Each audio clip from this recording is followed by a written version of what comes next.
ये तो कह रहे हैं कि आपको पटकनी दे दी। कौन सी पटकनी खाए हो? देखिए ब्रजेश जी, हम लोग माननीय नेताजी के हम लोग अनुयायी हैं और नेताजी से हम लोग ने धोबी पछाड़ भी सीख रखी है।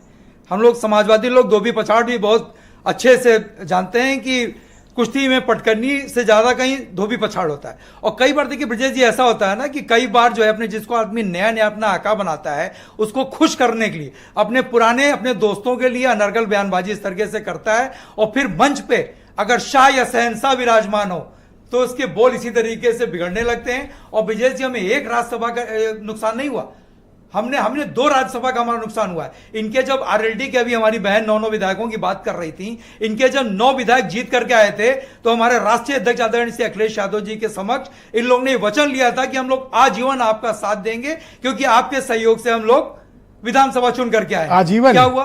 हमेशा जब तक विधायक रहेंगे, जब भी रहेंगे। ये बात आपने यकीन भी कर ली?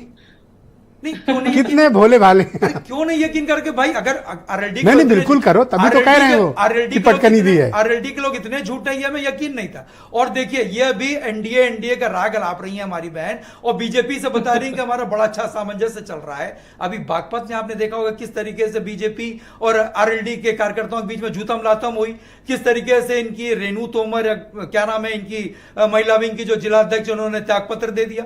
वहां पर वो नारा लगा रही थी अजीत तो सिंह संजीव बालियान के लिए तो वोट मांग रहे हैं, किसी गैर के लिए थोड़ी मांग रहे हैं। उनके अपने हैं, उनकी बिरादरी से। बागपत में तो इनके प्रत्याशी हैं, बागपत में तो मैं समझता हूँ आरएलडी का प्रत्याशी है। बीजेपी वाले उनको अपने घर चाय पिलाने। अच्छा, अगर वो कह रहे हैं कि पटकनी दिया तो आपको बुरा क्यों लग रहा है? आपने भी तो कहा, क्या नहीं कहा जयंत चौधरी के लिए? हमने कुछ नहीं रोज आप वो चवन्नी वाला स्टेटमेंट लेके आ जाते हैं। एक राष्ट्रीय अध्यक्ष, उनकी भी गरिमा है, आप रोज क्यों खिलवाड़ करोगे भाई? अरे कह दिया, एक बार कह दिया। अच्छा, ये तो अब तो आप रोज ही पीछे पड़ जाते। इन्होंने ही कहा था, ये बैठी हुई आरएलडी के प्रवक्ता बता दे उन्होंने कहा था या नहीं कहा था?